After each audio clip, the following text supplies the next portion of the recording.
ഔസുബില്ലാഹി മിനശ്ശൈത്വാനിർ റജീം. ബിസ്മില്ലാഹിർ റഹ്മാനിർ റഹീം. അല്ലാഹുമ്മ സല്ലി അലാ മുഹമ്മദിൻ വഅലാ ആലി മുഹമ്മദിൻ കമാ സല്ലൈത അലാ ഇബ്രാഹീമ വഅലാ ആലി ഇബ്രാഹീമ ഇന്നക ഹമീദും മജീദ്. അല്ലാഹുമ്മ ബാരിക് അലാ മുഹമ്മദിൻ വഅലാ ആലി മുഹമ്മദിൻ കമാ ബാറക്ത അലാ ഇബ്രാഹീമ വഅലാ ആലി ഇബ്രാഹീമ ഇന്നക ഹമീദും മജീദ്. അൻ ആയിഷത്ത ഖാലത്ത് കാന റസൂലുള്ളാഹി സ്വല്ലല്ലാഹു അലൈഹി വസല്ലമ അമറ ബിസിയാമി ആഷൂറ ഫലമ്മ ഫുരിദ റമദാനു കാന മൻ ഷാ സ്വാമ വമൻ ഷാ അഫ്തറ. ബുഖാരി കിതാബു സൗം. ഹദരത്ത് ആയിഷ റളിയല്ലാഹു തആല അൻഹ നിവേദനം ചെയ്യുന്നു, റസൂൽ തിരുമേനി സല്ലല്ലാഹു അലൈഹി വസല്ലം ആഷൂറ, അതായത് മുഹറം മാസത്തിലെ 10-ാമത്തെ ദിവസം നോമ്പ് എടുക്കുന്നതിന് നിർദ്ദേശിക്കുകയുണ്ടായി. പിന്നീട് റമദാൻ നോമ്പ് നിർബന്ധമാക്കപ്പെട്ടപ്പോൾ ഇഷ്ടമുള്ളവർ നോമ്പ് എടുത്തുകൊള്ളട്ടെ എന്നും, അതായത് ഈ ആശൂറ നോമ്പ് എടുക്കട്ടെ എന്നും അല്ലെങ്കിൽ ഒഴിവാക്കാമെന്നും നബി സല്ലല്ലാഹു അലൈഹി വസല്ലം പറയുകയുണ്ടായി. ഇന്നത്തെ റമദാൻ ദർസിൻ്റെ വിഷയം നോമ്പ് നിർബന്ധ കടമ എന്നതാണ്. വിശുദ്ധ ഖുർആനിൽ അള്ളാഹു നോമ്പ് നിർബന്ധമാക്കിക്കൊണ്ട് പറയുന്നു, യാ അയ്യുഹല്ലദീന ആമനു കുത്തിബ അലൈക്കുമുസ്സിയാമു കമാ കുത്തിബ അലല്ലദീന മിൻ കബലിക്കും ലഅല്ലക്കും തത്തക്കൂൻ. അല്ലയോ വിശ്വാസികളെ, നിങ്ങൾക്ക് നോമ്പ് നിർബന്ധമാക്കപ്പെട്ടിരിക്കുന്നു, നിങ്ങൾക്ക് മുമ്പുള്ളവർക്ക് നോമ്പ് നിർബന്ധമാക്കപ്പെട്ടിരുന്നതുപോലെ നിങ്ങൾ ഭയഭക്തി ഉള്ളവരായി തീരുന്നതിന് വേണ്ടി. ചുരുക്കത്തിൽ നോമ്പ് അള്ളാഹു എല്ലാ സമുദായങ്ങളിലും എല്ലാ മതങ്ങളിലും നിർബന്ധമാക്കിയിരിക്കുന്നു എന്നാണ് ഈ വിശുദ്ധ വചനം നമുക്ക് മനസ്സിലാക്കി തരുന്നത്. വിവിധ മതഗ്രന്ഥങ്ങളിൽ നമുക്ക് അതിനെ സംബന്ധിച്ച് പരാമർശങ്ങളും കാണാൻ കഴിയുന്നുണ്ട്. വാസ്തവത്തിൽ മനുഷ്യൻ്റെ ആത്മീയമായ പുരോഗതിക്ക് വേണ്ടിയും അവനെ കൂടുതൽ ദൈവോന്മുഖനാക്കുന്നതിന് വേണ്ടിയുമാണ് നോമ്പ് എല്ലാ കാലഘട്ടങ്ങളിലും അള്ളാഹു നിർബന്ധമാക്കിയിട്ടുള്ളത്. അവൻ്റെ ദൈനംദിനമുള്ള അന്നപാനീയങ്ങളിലും അതുപോലെ തന്നെ ഭാര്യ ഭർത്തൃ സംസർഗത്തിലുമൊക്കെ കുറവ് വരുത്തുകയും ആ സമയം കൂടുതലായി അള്ളാഹുവിനെ ഓർക്കുന്നതിനും ആരാധിക്കുന്നതിനും സമസൃഷ്ടികളോടുള്ള കടമകൾ നിറവേറ്റുന്നതിനു വേണ്ടി ചെലവഴിക്കുക എന്നതാണ് നോമ്പ് കൊണ്ട് പ്രത്യക്ഷത്തിൽ വിവക്ഷിക്കപ്പെടുന്നത്. അങ്ങനെ സയ്യിദന ഹദ്റത്ത് മസീഹ് മൗഊദ് അലൈഹി സ്വലാത്തു വസ്സലാമിൻ്റെ വാക്കുകളിൽ പറയുകയാണെങ്കിൽ, ഒരു ഭക്ഷണം ഉപേക്ഷിക്കുകയും മറ്റൊരു ഭക്ഷണം സ്വായത്തമാക്കുകയും ചെയ്യുക. അതായത് ഭൗതികമായ ഭക്ഷണത്തെ കുറച്ചുകൊണ്ട് അവൻ്റെ ആത്മീയമായ ഭക്ഷണം കൂടുതലാക്കുക. അങ്ങനെ ഈ ഒരു മാസം ഒരു വിശ്വാസിയെ സംബന്ധിച്ചിടത്തോളം ഒരു ട്രെയിനിങ് കാലഘട്ടമാണ്, ഒരു പരിശീലന സമയമാണ്. അതോടൊപ്പം തന്നെ ഇസ്ലാം നിർദ്ദേശിക്കുന്ന റമദാൻ നോമ്പിൽ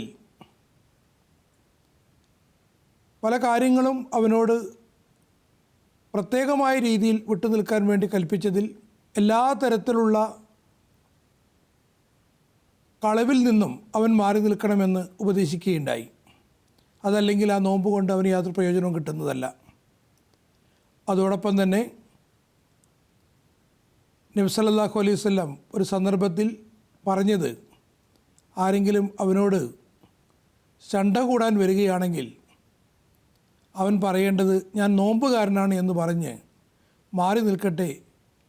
അങ്ങനെ അവൻ 2 പ്രാവശ്യം പറഞ്ഞ് ആ വഴക്കാളിയിൽ നിന്നും അവൻ ഒഴിഞ്ഞു മാറട്ടെ എന്ന് റസൂൽ തിരുമേനി സല്ലല്ലാഹു അലൈഹി വസല്ലം നിർദ്ദേശിക്കുകയുണ്ടായി.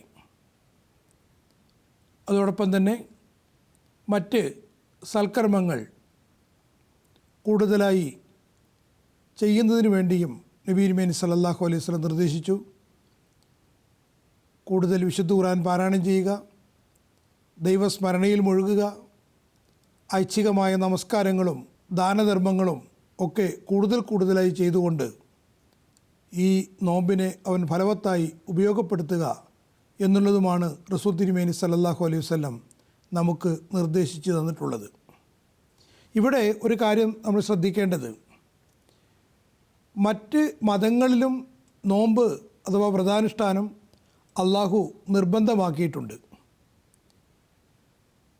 മനുഷ്യൻ്റെ ജീവിതം അള്ളാഹുവിൻ്റെ പ്രീതി കരസ്ഥമാക്കുന്നതിന് വേണ്ടി അവൻ്റെ കൽപ്പനയ്ക്ക് അനുസൃതമായി ദൈവിക ജ്ഞാനത്തെ ആർജിച്ചുകൊണ്ട് കൂടുതൽ ഫലവത്തായി ഉപയോഗപ്പെടുത്തുക എന്നുള്ളതാണ് ഇസ്ലാമിക ആരാധനകളുടെ അടിസ്ഥാനപരമായ ലക്ഷ്യം. ഒരു മുസ്ലിമിനെ സംബന്ധിച്ചിടത്തോളം അത് അനിവാര്യമായിട്ടുള്ള സംഗതിയുമാണ്. ഇസ്ലാം എല്ലാ മുസ്ലിങ്ങൾക്കും ലക്ഷ്യപ്രാപ്തിക്കായി സജ്ജരാക്കുക എന്ന ഉദ്ദേശത്തിൽ ഒരു പരിപൂർണമായ പ്രവർത്തന രൂപരേഖ തയ്യാറാക്കിയിട്ടുണ്ട്. അതിലൂടെ അവന് കൂടുതൽ പക്വത ആർജിക്കുന്നവരുടെയും കൂടുതൽ ആരോഗ്യപരമായ രീതിയിൽ ബൗദ്ധികമായും അതുപോലെ തന്നെ അവൻ്റെ ധാർമ്മികമായും അവൻ്റെ പ്രകൃതത്തെ കൂടുതൽ ക്ലിപ്തപ്പെടുത്തുകയും കൂടുതലായി അവനെ അതിൽ അള്ളാഹുവിലേക്ക് കൂടുതൽ ചായുന്നവനാക്കി മാറ്റുന്നതിനുമൊക്കെയുള്ള സംവിധാനമാണ് ഇസ്ലാം ഒരുക്കുന്നത്. ഈ അടിസ്ഥാനത്തിലാണ് നമ്മൾ നോമ്പിനെ സംബന്ധിച്ച് മനസ്സിലാക്കേണ്ടത്. അപ്പം ഇസ്ലാമിൻ്റെ നോമ്പ് എന്ന് പറയുന്നത് ഈ കാര്യങ്ങളൊക്കെ പ്രാവർത്തികമാക്കുന്നതിനുള്ളതാണ്. ചരിത്രത്തിൻ്റെ വെളിച്ചത്തിൽ നമ്മൾ പരിശോധിച്ച് നോക്കുകയാണെങ്കിൽ വിശുദ്ധ ഖുർആൻ പറഞ്ഞതുപോലെ വ്രതാനുഷ്ഠാനം മറ്റ് മതങ്ങളിലും നമുക്ക് കാണാൻ കഴിയുന്നുണ്ട്. ഉദാഹരണമായി യഹൂദരായ ആളുകൾ, ജൂതന്മാർ, ഹദരത്ത് മൂസ നബി അലൈഹി ഇസ്ലാമിനെ പിൻപറ്റിക്കൊണ്ട് വ്രതമനുഷ്ഠിച്ചിരുന്നു. അതിനായി അവർ പ്രത്യേകമായിട്ടുള്ള തയ്യാറെടുപ്പുകളും ചെയ്തിരുന്നു.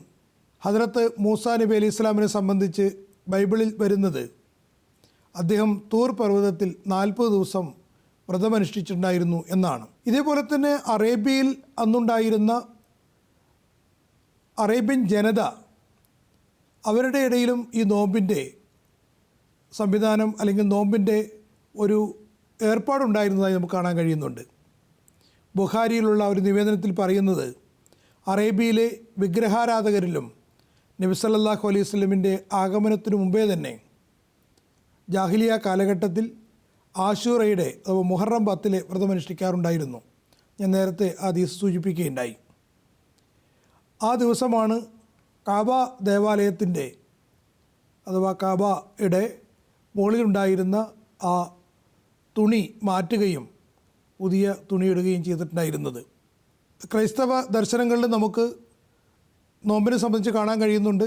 മത്തായി സുവിശേഷത്തിലെ 4-ാം ഭാഗത്ത് 2-3 സൂക്തങ്ങളിൽ അതിനെ സംബന്ധിച്ച് കൃത്യമായി പരാമർശമുണ്ട്. ഈസാ അലൈഹി ഇസ്ലാം വ്രതമനുഷ്ഠിച്ചതായും അദ്ദേഹത്തെ അനുഗമിച്ചുകൊണ്ട് ഇന്നും ക്രിസ്ത്യാനികൾ വ്രതമനുഷ്ഠിക്കുന്നതായി നമുക്ക് കാണാൻ കഴിയുന്നുണ്ട്. അതുപോലെ തന്നെ ഈസാ നബി അലൈഹി ഇസ്ലാമിനോട് അനുയായികൾ ചോദിക്കുകയുണ്ടായി, എങ്ങനെയാണ് നമുക്ക് വൃത്തികെട്ട ആത്മാക്കളിൽ നിന്ന് പുറത്തു വരാൻ സാധിക്കുക?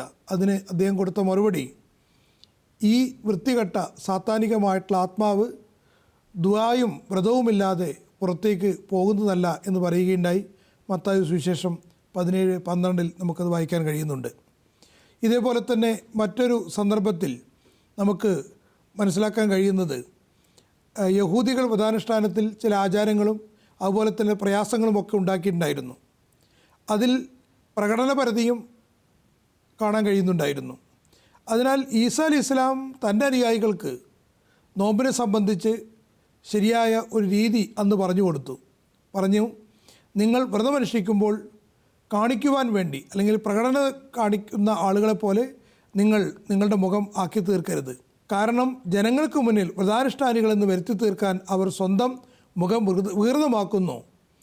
ഞാൻ നിങ്ങളോട് സത്യമായും പറയുന്നു, അവർ തങ്ങളുടെ പ്രതിഫലം കൈപ്പറ്റി എന്നാൽ നിങ്ങൾ വ്രതമനുഷ്ഠിക്കുമ്പോൾ ജനങ്ങൾക്ക് മുന്നിലല്ല, മറിച്ച് അദൃശ്യനായി നിങ്ങളുടെ പിതാവിന് മുന്നിൽ വ്രതമനുഷ്ഠിക്കാനായി വെളിപ്പെടുന്നതിന് തലയിൽ എണ്ണ തേക്കുക, മുഖം കഴുകുക.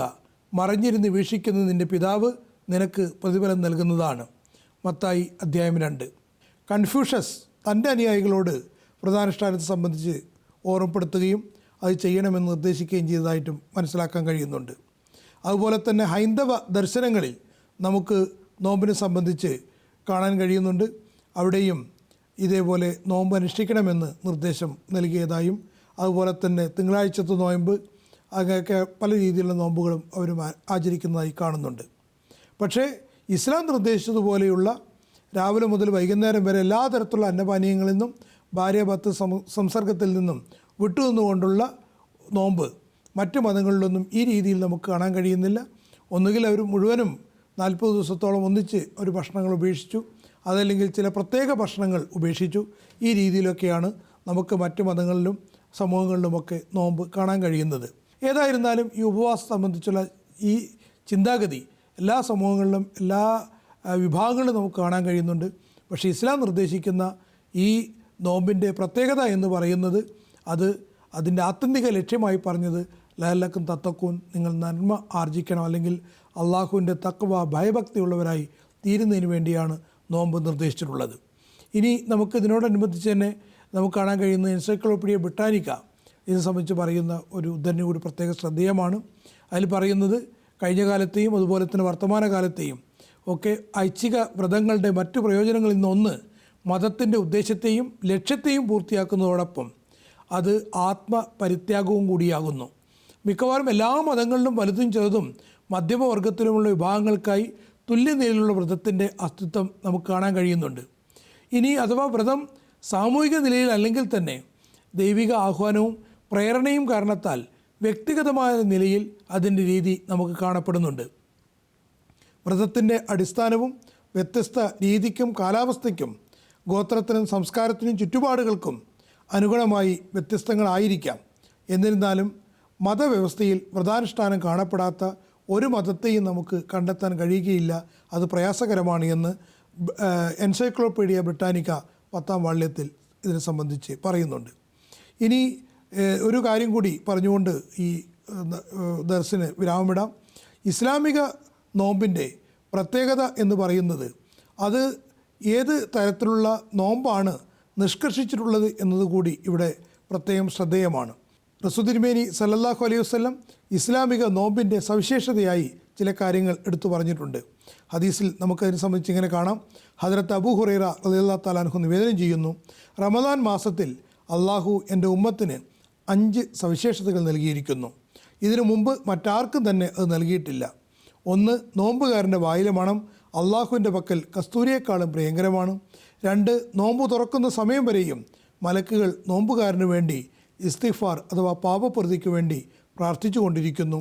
3, നോമ്പുകാരന് വേണ്ടി എല്ലാ ദിവസവും സ്വർഗം അലങ്കരിക്കപ്പെടുന്നു. 4, ശപിക്കപ്പെട്ട പിശാച് സാത്താൻ ബന്ധനസ്ഥനാക്കപ്പെടുന്നു. 5, അള്ളാഹു നോമ്പുകാർക്കെല്ലാം റമദാനിലെ അവസാന രാത്രിയിൽ പുറത്തു കൊടുക്കുന്നതുമാണ്. കൻസുൽ ഉമ്മാലിലുള്ള ഒരു നിവേദനമാണിത്. അപ്പോൾ ചുരുക്കത്തിൽ പറഞ്ഞു വരുന്നത് ഇതാണ് നോമ്പിൻ്റെ സവിശേഷതയായി ഇസ്ലാം എടുത്തു പറയുന്നത്. സയ്യിദന ഹദ്റത്ത് മസീഹ് മൗഊദ് അലൈഹി ഇസ്ലാം ഈ നോമ്പിൻ്റെ യാഥാർത്ഥ്യത്തെ നമുക്ക് വിവരിച്ചു തന്നുകൊണ്ട് ഒരു സന്ദർഭത്തിൽ പറഞ്ഞത്, സൂര്യൻ്റെ താപത്തിന് റമദാൻ എന്ന് പറയുന്നു. റമദാനിൽ അന്നപാനീയങ്ങളിലും ഭൗതിക സുഖങ്ങളിലും മനുഷ്യൻ ക്ഷമ കൈക്കൊള്ളുകയാണ്. മറുഭാഗത്ത് ദൈവിക കൽപ്പനകൾക്ക് വേണ്ടി ഒരു ചൂടും ആവേശവും ഉണ്ടാക്കപ്പെടുന്നു. ആത്മീയവും ശാരീരികവുമായ താപവും ആവേശവും ചേർന്നതാണ് റമദാൻ. ഭാഷാ വൈയാകരണന്മാർ പറയുന്നത് ചൂടുള്ള മാസത്തിലാണ് റമദാൻ തുടങ്ങിയത്, അതുകൊണ്ടാണ് റമദാൻ എന്ന് പറയപ്പെടുന്നത് എന്നാണ്. എൻ്റെ വീക്ഷണത്തിൽ ഇത് ശരിയല്ല. കാരണം ഇതിൽ അറബികൾക്ക് പ്രത്യേകതയൊന്നുമില്ല. റമദാൻ്റെ വിവക്ഷ ആത്മീയമായ താല്പര്യവും ആവേശവും താപവുമാണ്. കല്ലും മറ്റും ചൂടാവുന്ന താപത്തിനും റമദാൻ എന്ന് പറയുന്നു. മൽഫൂസാത്ത് ഭാഗം 1. ചുരുക്കത്തിൽ റമദാനിലെ വ്രതാനുഷ്ഠാനം എന്ന് പറയുന്നത് നമ്മുടെ ആത്മീയമായ പുരോഗതിക്കും അള്ളാഹുവുമായി കൂടുതൽ അടുക്കുന്നതിനുമുള്ള നിദാനമായിട്ടാണ് അള്ളാഹു നിർബന്ധമാക്കിയിരിക്കുന്നത്. അള്ളാഹു നമുക്ക് ഈ റമദാൻ്റെ എല്ലാ അനുഗ്രഹങ്ങളെയും സ്വായത്തമാക്കുന്നതിന് തൗഫീക്ക് നൽകുമാറാകട്ടെ. വാഖിറു ദഅ്വാന അൽഹംദുലില്ലാഹി റബ്ബിൽ ആലമീൻ.